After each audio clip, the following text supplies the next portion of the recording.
Jason Rosori, mieux connu sous le nom de Roger, est un rappeur québécois d'origine italienne, né le 10 août 1996 à Saint-Léonard, un quartier de Montréal. Il a grandi dans ce quartier cosmopolite, influencé par la culture rap dès son plus jeune âge. Originaire de Saint-Léonard, un quartier multiculturel de Montréal et d'ascendance italienne, Roger incarne l'esprit entrepreneurial et innovant du rap québécois. Avec son style unique et décalé qu'il qualifie lui-même de rap ignorant, il a su se démarquer grâce à son humour, son autodérision et sa capacité à fusionner des influences américaines avec une perspective locale. Depuis ses débuts en 2014, Roger n'a cessé de grimper les échelons de la scène rap francophone. Des mixtapes underground aux albums acclamés comme Carnaval de Finesse 2. Et sa suite, il a construit une discographie qui témoigne de son évolution artistique et de sa vision du rap comme un espace de liberté et d'expérimentation. Dans cette vidéo, nous explorons son enfance à Saint-Léonard, son ascension dans le monde du rap, ses choix audacieux et son succès croissant, qui font de lui une figure incontournable de la scène musicale québécoise. Bienvenue dans une nouvelle vidéo captivante de Rap Keb Histoire. Hey, facts. Le plus j'avance, le mieux sont mes opposants. On move différent donc on est imposant. Je débarque enfant juste pour manger des croissants. Faire 2-3 filles, shopping sur les champs. J'ai l'Oméga comme 007. Roger Alpha plugué pour les adeptes. Avant-gardiste sur des voitures concept. J'arrive sapé gore, t'es japonais. J'suis gore dans mes tapes, je suis l'instru. Partout où je vais, j'suis pas l'intrus. Bling bling, j'appelle mon plug abonné. C'est pas parce que j'suis connu que tu me connais.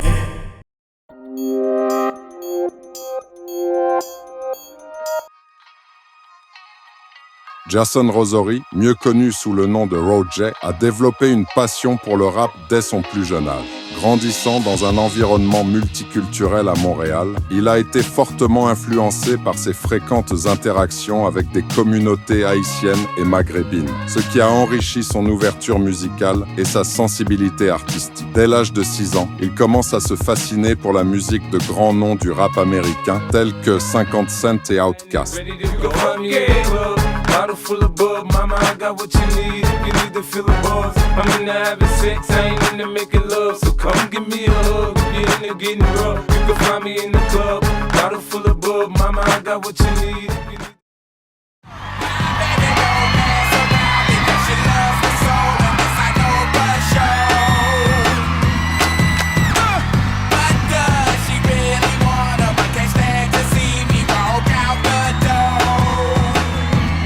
Son intérêt pour ce genre musical devient rapidement une source d'inspiration, le poussant à découvrir des artistes de diverses régions et styles, élargissant ainsi son horizon musical. Toi, la première chose qui vient, c'est l'idée que tu es un enfant du rap. Satellite piraté, Ouais. BET dans le tapis à la maison. Ouais, exactement. Tu découvres tes 50 Cent, tes Rick Ross, ton rap c'est du tout- Dirty tout mon South, enfance, tous ces ça. trucs-là. Qu'est-ce que tu penses qui a fait que tu as été attiré par le rap plutôt que n'importe quelle autre chose? Ben déjà, je pense que à l'école, c'est ça, les gens, ils écoutaient. Ouais. Genre, tous les jeunes haïtiens à Saint-Léonard, ils écoutaient du rap. Puis moi, c'était juste eux, mes amis, à ce moment-là. Ça veut Ta dire mère c'est est ça que francophone, ton père est italien. À l'école primaire, tu étais majoritairement entouré d'Haïtiens, de Maghrébins. Ouais. Comment le fait d'être entouré de cette vaste diversité, ça a influencé ta façon d'aborder l'art, puis la façon de la créer ou de la réfléchir pour le public? Ben déjà, je vais même aller plus loin que juste l'art. C'est juste dans la vie, c'est comme un skill social vraiment extra. Ouais. Parce que vu que j'ai vraiment deal avec toutes sortes de personnes dans ma vie, j'ai fréquenté vraiment toutes sortes de personnes, genre je suis capable de comprendre vraiment plein de gens au final. Et je pense que dans mon art, ça se reflète parce que c'est comme ça que je suis, tu comprends? Puis je suis juste moi. C'est vraiment dans la vie, genre j'ai eu une facilité à m'entendre avec n'importe qui, de n'importe quel background culturel. En plus d'écouter avidement ces figures emblématiques du rap, Roger se met très jeune à écrire ses propres textes, trouvant dans cette pratique une forme d'expression authentique et libératrice. Vers l'âge de 16 ans, il passe à l'étape suivante en enregistrant ses premières compositions. Ses débuts marquent le point de départ d'une aventure musicale qui le conduira à se forger une identité artistique unique, influencée à la fois par ses racines locales et les courants internationaux qui l'ont façonné. Il s'initie en remixant des morceaux en version chopped and screwed, notamment ceux du groupe de Memphis 3-6 Mafia, qui l'inspirera par la suite. Entouré de ses amis producteurs Doomix, qu'il connaît depuis l'âge de 6 ans, et Freaky, qu'il fréquente depuis une dizaine d'années. Doomix, je le connais depuis vraiment la maternelle. Genre. OK. On allait à la même école primaire. On a fait toute notre primaire ensemble, là, moi, Doomix. Pas juste Doomix aussi, là, il y a d'autres gars aussi, genre mon boy Médéric, tu vois, mon boy Pierrot, le bon Jack là, sur Instagram. COB65. Doomix, je le connais depuis le primaire. Rami, je l'ai connu par Internet. Parce qu'à un moment, genre, tu sais, Facebook, beau, je sais pas, c'est juste venu comme ça. Genre, je connaissais HK, puis en fait, j'ai juste vu que Rami était dans Alès, puis c'était le gars le plus jeune d'Alès, il était plus vers notre âge. Je comprends parce que les gars d'Alès, ils étaient un peu plus vieux. By the way, un gros petit backstory à Alès. Il y a tellement de gens qui savent pas c'est quoi, en fait. Mais... Bah, checker l'émission avec Dr. Mad. Je chante à Dr. Mad, c'est mon gars chaud, tu vois. Mais c'est ça, les gars. En fait, moi, je suis arrivé dans la scène musicale en rencontrant HK. Puis avec la CFED, ouais, Charlotte. Puis à travers HK, j'ai rencontré HK, puis tu sais pourquoi? Parce que j'avais un t-shirt Givenchy, genre. Je te jure, c'est vraiment comme ça que j'ai plug avec HK. Je portais du Givenchy, puis HK, il m'a vu, genre, sur une photo, genre, tag avec du Givenchy, puis il m'a rajouté sur Facebook parce que j'étais un high beast, beau. C'était vraiment ça. Non, c'est vraiment ça, genre. Je faisais pas de musique, là. Wow. J'étais au secondaire, j'étais en secondaire 5, genre. OK. Puis... c'est ça, il m'a add sur Facebook, puis il connaissait déjà Doomix. Doomix connaît ces gars-là depuis longtemps parce que il y avait une scène producer sur Facebook, je comprends? Genre sur Facebook, à l'époque, là, c'était... tous les producers que je connaissais, ils sortaient des beats en vidéo sur Facebook, puis ils se taguaient tout sur les... Puis c'est ça, tu sais, c'est drôle. Puis Freaky, pour revenir à Freaky, lui, je le connais depuis 14 ans, ça va faire 8 ans que je connais Freaky, ouais. OK. Puis c'est juste lui, il était plus behind the scenes. Freaky aussi, quand il était plus jeune, il traînait avec d'autres gens aussi. Genre, il était plus... il traînait pas avec le même genre de monde qui traîne live, tu vois. Il traînait avec des petits de la rue, tout ça. Il traînait avec des petits actifs, tu vois. Puis après, il faisait de la musique. Freaky, c'était un petit fou, là, tu vois, avant, là, comme... On avait entendu des histoires là, folles sur lui là, dans le quartier, des conneries qu'il avait faites, là, tu vois. Rien de dangereux, juste des conneries que, comme t'es comment, que ce gars-là, c'est un petit fou, genre. Puis, ouais, c'est ça, Doomix arrêtait pas de me parler d'un petit là, qui s'appelait Freaky Eloït, là, qui faisait des beats, puis il était hard, genre, il arrêtait pas de me dire ça. Ouais, c'était ça son nom. Okay. Il arrêtait pas de me parler de lui, puis il était comme...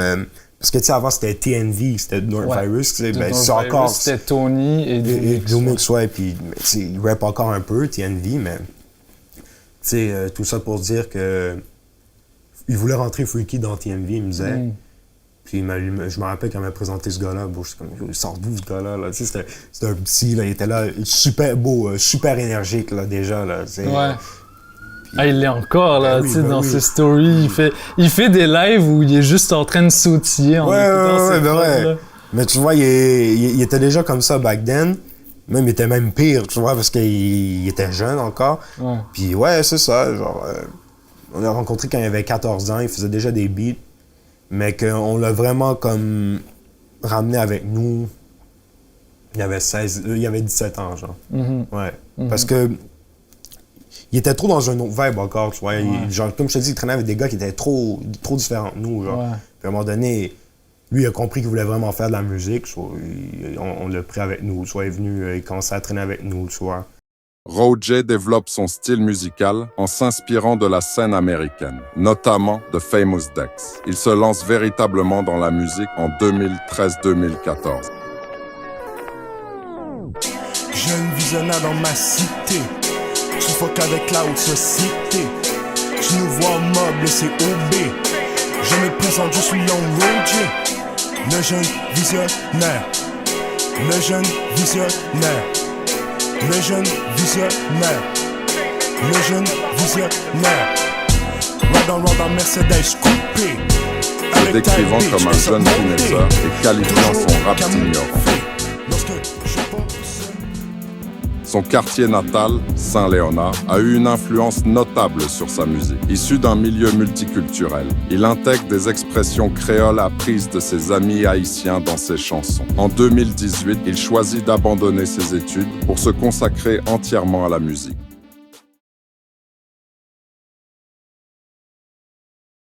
L'album Carnaval de la finesse, sorti en 2016, représente le premier grand projet de Roger et marque un tournant décisif dans sa carrière musicale. Avec ce disque, l'artiste affirme un style distinctif et un univers créatif singulier, proposant une approche décontractée qu'il qualifie lui-même de rap ignorant, mais subtilement réfléchi.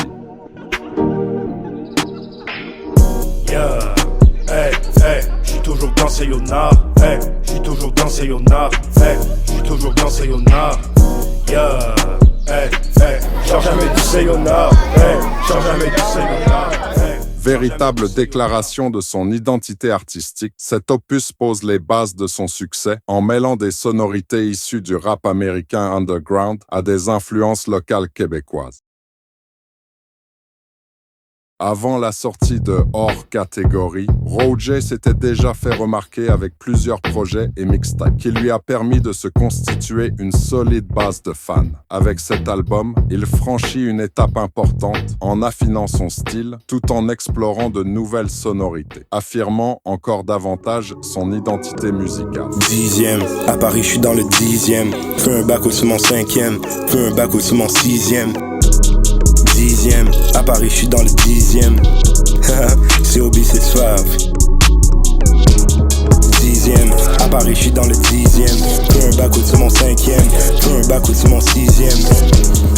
10e, à Paris, je suis dans le 10e. Hors Catégorie incarne parfaitement l'approche décontractée et unique de Roger dans le rap. Il y mêle une arrogance teintée d'humour et des références à la culture pop, tout en revendiquant une esthétique singulière, inspirée à la fois par le rap américain underground et la scène québécoise. Les productions, confiées à ses collaborateurs de confiance tels que Doomix et Freaky, contribuent à renforcer la cohérence et l'identité sonore de l'album. Bien accueilli par le public et la critique, Hors Catégorie a consolidé la place de Roger comme l'une des figures montantes du rap québécois. Ce projet a également joué un rôle clé dans son rayonnement en France, où son style atypique et son charisme ont su capter l'attention des amateurs de rap alternatif. En repoussant les limites traditionnelles du rap francophone, Hors Catégorie a renforcé l'image de Roger en tant qu'artiste indépendant et authentique, fidèle à sa vision, tout en restant ouvert à de nouvelles expérimentations. Tu sais, les médias, des fois, ils disent « raconte-nous une anecdote », souvent. Ça pourrait être une anecdote que je raconte, mais je l'oublie tout le temps. Donc, j'y pense, je vais te la raconter. En 2018, on a failli link up avec Metro Boomin. Bon, on était à ça de link up avec Metro Boomin. Qu'est-ce qui s'est passé? On avait un ami qui vendait des backwoods.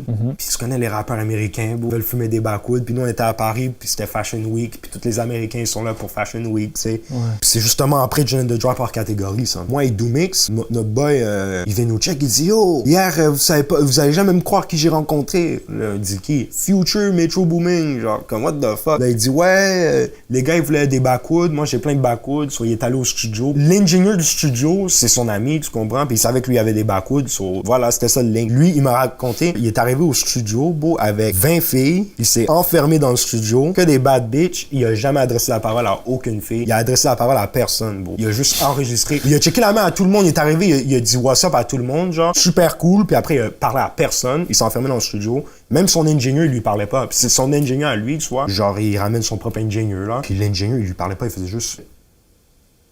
Il mettait, puis là, il wreckait, c'est tout. Puis là, t'avais 20 filles dans un studio. Le studio, il est gros comme la pièce ici, tu sais. 20 filles, toutes habillées, tout ça. Elles peuvent pas utiliser leur téléphone. Tous leurs téléphones confisqués, tu vois.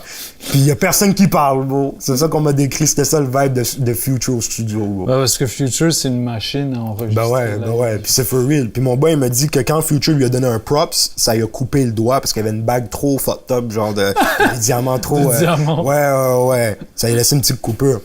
C'est ça, c'était la première journée. Notre boy, il nous raconte ça, puis il nous dit, yo, ce soir, c'est sûr, je vais retourner là. Les gars, ils ont fumé toutes les woods, tu vois. Ils sont venus avec moi. Puis en plus, l'ingénieur du studio, il savait j'étais qui. C'est un gros studio, en plus, c'est studio des grandes allées. À Paris, c'est dans le palais des congrès, là. Tu vois, c'est un truc sérieux, là. C'est ça, là, nous, on est comme, bon, on y va. Genre, moi puis Doomix, on est comme, bon, on va aller. Surtout pour que Doomix link up, tu comprends? C'était plus pour lui. Et on arrive là-bas. Là, on s'assoit, genre, dans un espèce de hall où tu sors pour fumer, tu vois. Il y a un espace, on est là, puis Doomix est sur Eiffel. Puis nous, on entend juste le studio à côté, puis c'est Metro, genre, comme, on entend des unreleased de genre Sway Lee qui joue, tu comprends? Puis on est comme, shit, il y a vraiment Metro Boomin qui est là, tu vois? Comme, faut trouver un moyen de link up, genre. Puis là, c'est ça, nous, on est assis, comme je te dis, dans la section milieu du studio, genre, une section genre hall où on fume, tout ça, on est là, on chill, puis lui, Doomix fait des beats. D'un coup, il y a un boy, il vient, genre, il sort d'un autre studio, il s'assoit, bon, là, je vois juste une affaire comme ça, genre, devant mes yeux, genre. Là, je me lève, puis genre, je vois, je savais pas c'était qui, mais c'était l'Engineer Future, tu vois. Après, j'ai su c'était qui quand il s'est présenté, mais bon, c'était une chaîne Summer 16,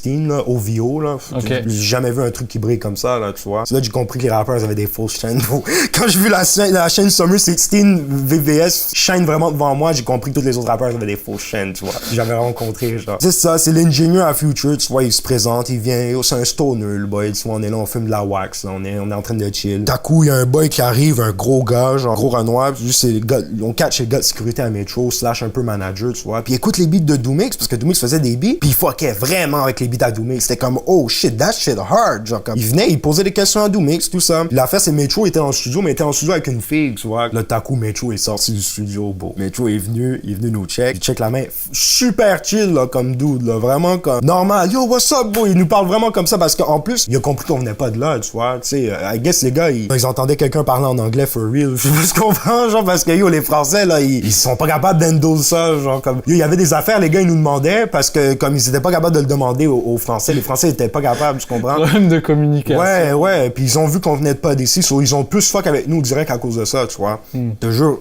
Metro est passé, il est venu nous checker la main, puis il s'arrête, il vient derrière nous, genre, tu sais, il écoute le beat de Doomix, il est comme, il fuck avec le beat, genre, tu vois qu'il fuck avec le beat. Je vous jure, la fille, elle l'a rappelé sur Metro, beau, Metro est retourné dans le studio, beau. Oh! Ouais. Oh là là. La semaine d'après, j'étais en cours d'économie à Maisonneuve, et j'ai jamais parlé de ça parce que personne m'aurait cru. Je sais pas si...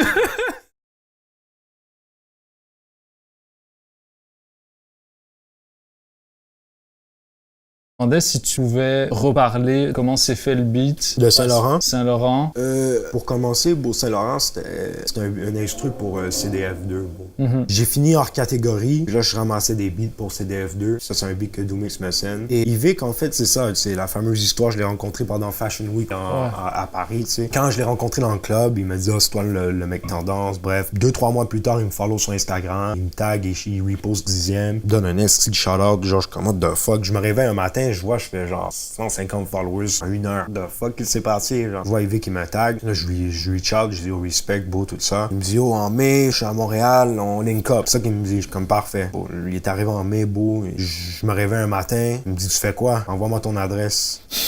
Il vu qu'il est débarqué chez nous, il est venu me chercher. Il a rencontré ta mère. Non, mes parents ils étaient pas là, étaient pas là. Il vit que, ouais, il est venu me chercher chez moi, beau, puis on est allé au studio. Quand on était dans le studio, il me jouait des beats, puis là, il me montrait qu'il avait écrit un verse dans l'avion, genre, pour notre collab, genre. Je savais même pas qu'il voulait collab, beau, legit, genre, il est venu me chercher, puis en embarquant dans le whip, il me dit, on s'en va au studio. Je dis, hey, beau, let's go, genre, tu comprends? Et on est en chemin pour aller au studio, genre, puis il me joue des instrus. Puis, au moins, tu me connais, beau, je te dis, moi, puis les instrus, beau, ce beat, il faut que le beat soit fantastique, tu comprends, genre. Là, il me voit des beats, j'étais comme, yo, les beats sont chill, bon, mais je suis comme, yo, je dis, passe-moi l'hardcore, bon, là, j'ai joué un beat de Doomix. Je me dis, c'est quoi cette prod-là, genre, comme. Avec quel accent? Avec l'accent. Parce que c'était un beat vraiment unorthodoxe, j'ai joué. Ouais. Mais il a fuck avec le beat, ça a vraiment pris off guard, il était comme, c'est quoi ça? Deuxième beat, j'ai joué, c'était le beat de Saint-Laurent, genre. Il a fuck avec ça direct, ça marchait avec ce qu'il a écrit. Au studio, j'ai hop sur le beat, tellement fuck avec le beat, puis il a décidé qu'on allait clipper, beau, ça c'est vraiment fait comme ça.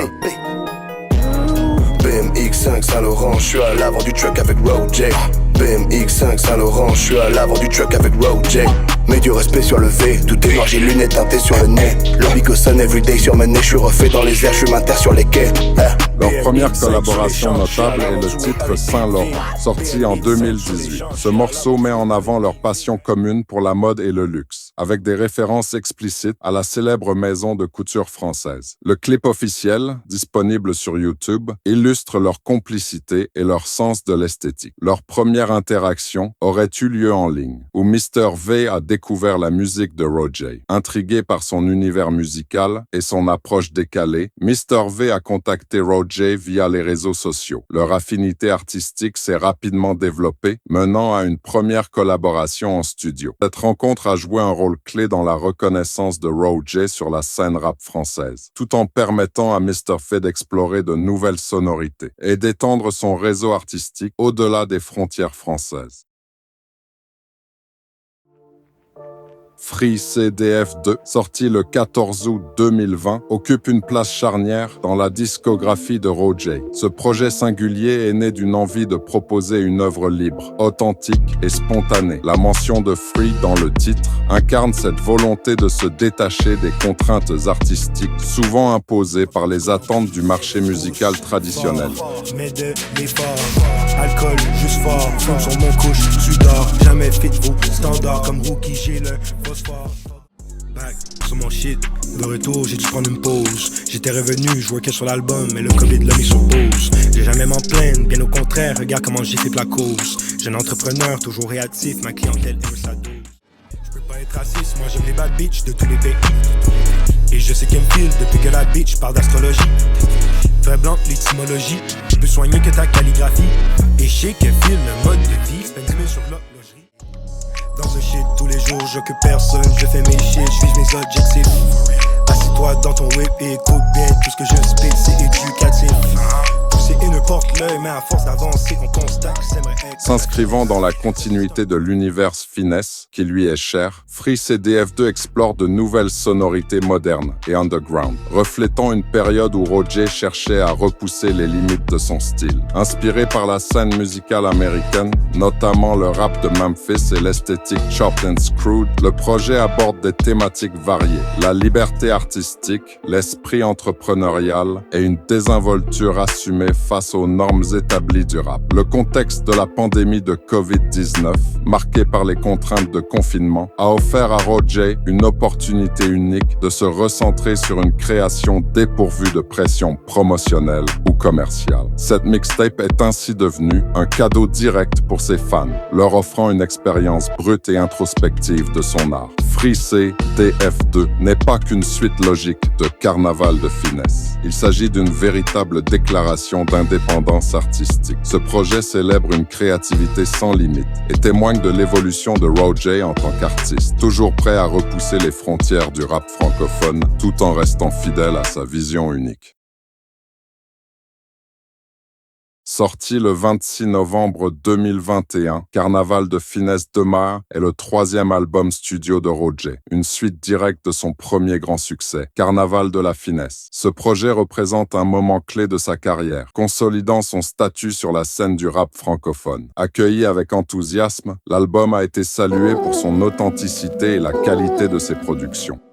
À l'arrière de la berline anglaise, il y a pas longtemps j'étais au bas de la falaise. 2014 j'te plug avec à l'aise, maintenant tout ce qu'on touche devient balèze. Je me rappelle quand j'avais 16 ans, quand tout le monde riait de moi tout le temps. J'avais le designer Yves Saint Laurent, je flexais déjà sur ces paysans.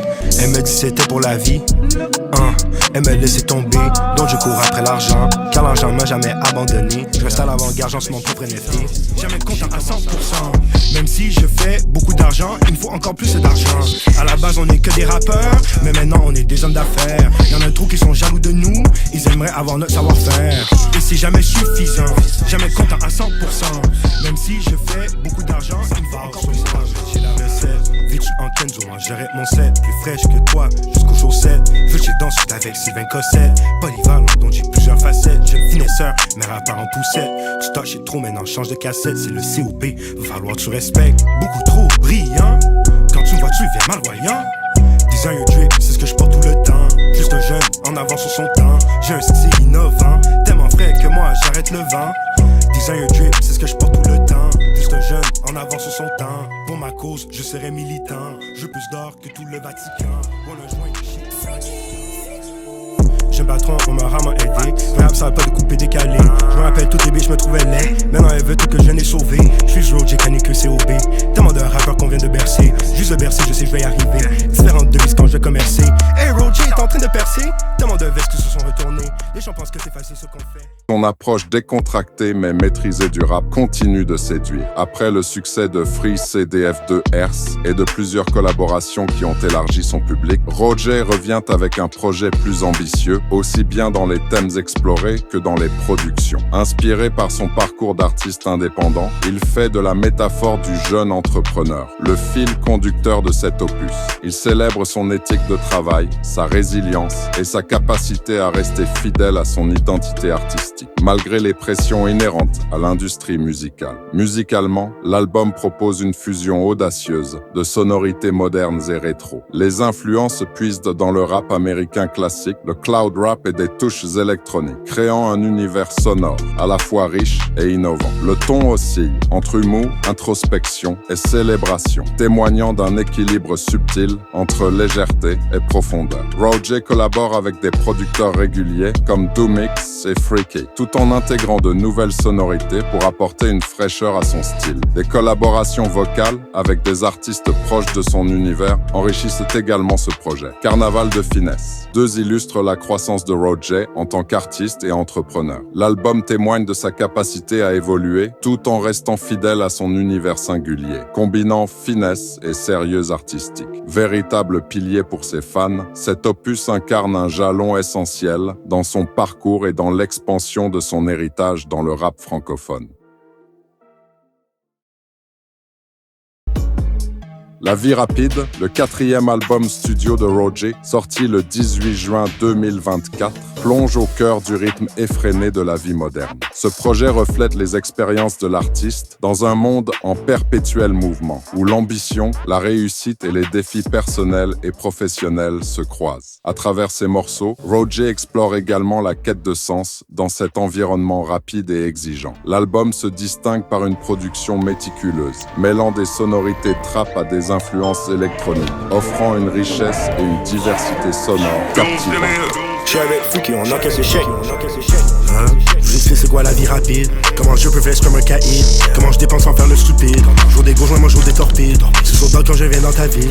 J'ai même enfumé l'hôtel de ville. Connecté Kinshasa à Brazzaville. Je suis un génie gaz, je charlotte de civil. C'est une NSX, pas une Honda Civic. Les gars dépassent jamais le nouveau Brunswick. Les fans de moi, est-ce que je suis trop unique. Fume l'organique de mon frère. Roger s'entoure de ses collaborateurs réguliers comme Doomix et Freaky, tout en ouvrant la porte à des invités tels que La Fève, dont les contributions ajoutent une nouvelle dimension musicale au projet. J'étais dans la soucoupe, j'ai fait de la musique ignorante.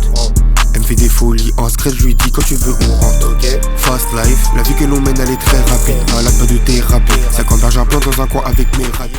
Cette diversité sonore renforce l'impact de l'album, tout en préservant l'identité unique de Roger. Des morceaux phares comme Rap Arrogant, Vie Rapide Intro et Double F se démarquent par leur énergie brute et leur authenticité, capturant l'essence de la vie contemporaine avec une précision artistique remarquable. Ces titres, à la fois introspectifs et percutants, témoignent de la maturité croissante de Roger et de sa capacité à s'adresser directement à son public. Accueilli avec enthousiasme par la critique et le public, La vie rapide illustre l'évolution constante de Roger en tant qu'artiste. Il combine une réflexion profonde sur les dynamiques de la vie moderne avec son style distinctif et sa finesse caractéristique, consolidant ainsi sa place au sommet du rap francophone. Cet album est non seulement une étape marquante dans sa carrière, mais aussi un témoignage de sa vision artistique en constante progression.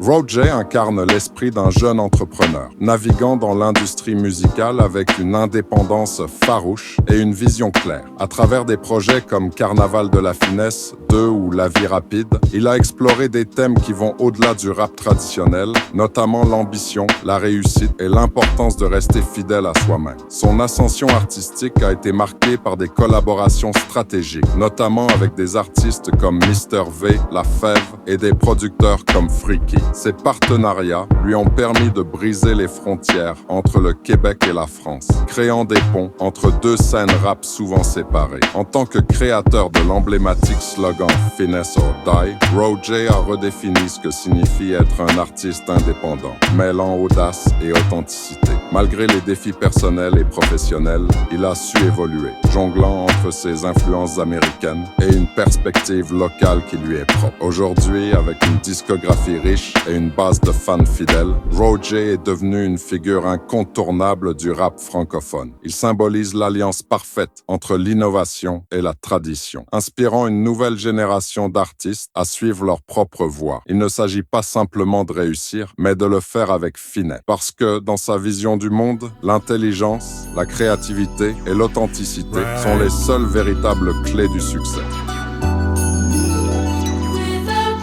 Dans mon coin, je perfectionne mon art et puis j'encule le reste. J'assure mes gardes, on sait jamais quand la vie va nous tester. Ils sont fâchés de voir la jeunesse qui monte au pouvoir. Moi je me tiens seul, la finesse, pas besoin d'accoudoir.